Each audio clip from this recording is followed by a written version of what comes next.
to go up and out. It's a little bit more challenging, but that's really common in CP. This is the hardest motion to do, right? Yeah. So hold it here. Okay. Hold. Okay. Same thing. Up and out. Can you hold it there? Hold it there. There you go. Hold. Okay. 3 and 4. That's about where you were last time. Okay. Okay, so we'll work on that. Okay, and then what I want you to do is I want you to push down like you're pushing down, like almost like on a gas pedal in a car, right?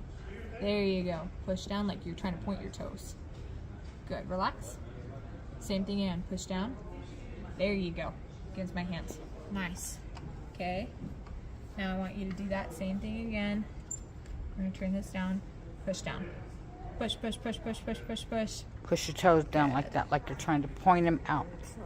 Yeah. Good. Okay. Same thing again. Push down. Push. Okay, relax. Same as last time. Out of 7, and I'll give you one more time. One more try. You got this? Okay. Alright, lift up. Okay, push down. Push, and relax. You got 8.6, that's fine. So I'll round up to 9. Today you got 17, so very similar. But that up and out, you got about 4 pounds. That's what it was back in January. And then pushing that ankle down, you got 6. Today you got 7. You got an average of 8. So a little bit stronger pushing that toe down. But in terms of relative strength, very similar. Range of motion, very similar to last time when I... Now we're going to go nice and wide. How have your stretches been going at home? Because you do one with the board, right? You have the incline board? Yeah. Good. Do you do that one every day? Not every day. Not every day. How often a week would you say? What we do is I hear you. Here we go. and So this is kind of that, the tone typically and the tightness will kind of pull you down and in, right? okay. So when you stretch it, right, You guys are intermountain. when you're standing on the incline board, that kind of stretches the back of your calf. You as intermountain. And we want to work on some of that strength of that foot going up and out.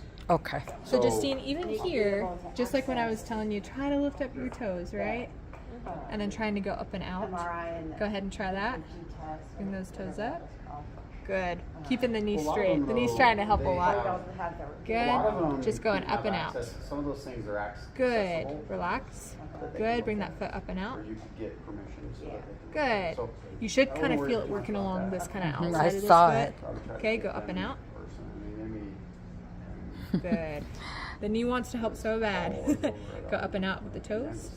And sometimes I'll give you a little bit of a push too. Go up and out. This is going to be hard, A, because of the tightness, and B, it's a muscle that sometimes gets weak.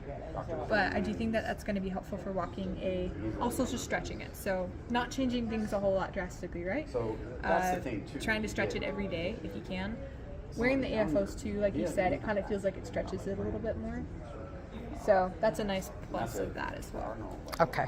And then if you're kind of hanging out, I know you do some floor exercises, right? You do your stretches and things like that. Yeah. One exercise you might think about adding, kind of with your help, I would say, is that same thing of trying to lift up your toes as much as possible. I think just more. Right? I would probably do this after you might get stretch. somebody, "Ooh, I did read So stretch it out first, and then trying to work on, now that it's not as tight, working on that muscular control through that range, right? Okay. If you start when you're really tight and you haven't kind of stretched it out yet, your muscle control is only going to be through here. If you stretched it, now you can kind of work on, hey, I have that active range. Now that it's a little bit looser, right? I'm gonna do this straight up. Does that sound like something is realistic for you? Great. Okay.